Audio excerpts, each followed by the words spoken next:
What happens in our minds when we feel anxious? Part 2. In the first part, I looked at what anxiety can look or feel like in the here and now. We also looked at the fight response and what this can look or feel like. Today, we're going to look at the freeze/flight response and what is happening behind that. So in the flight/freeze response, we might be doing things like not eating as much as we usually do. In its extreme, it might be not eating at all, not giving our minds and body the nutrients that it requires. At the lesser extreme, it might be that we are eating but not as much. It might not be related to food. We might find that we're feeling numb.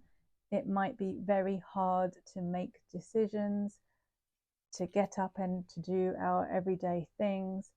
It might be that we are keeping ourselves in situations that are either dangerous for us or not as good for us.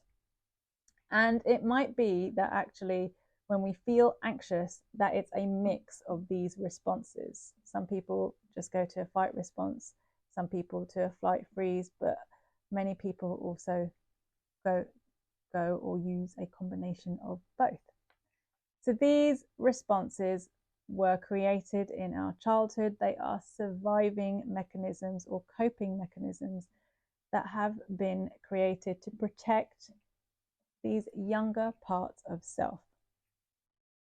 This represents the younger parts of self or experiences that we may have had years ago or even a year ago. These are usually very painful, very emotional responses. So when we are feeling anxious, it has usually triggered these parts here. And the fight and freeze/flight responses are coping mechanisms that are designed to try and protect us from these parts because they are incredibly painful. But it might be that actually these coping mechanisms are hindering us in the here and now. And that's what therapy is designed to do. It's to work with these parts, to be able to connect to the parts that feel a lot of pain and connect us from our here and now to our younger parts so that they can work together and help us in our here and now. In the next video, I'll talk about things that we can do when we are anxious or overwhelmed and what can help you to ground in your here and now.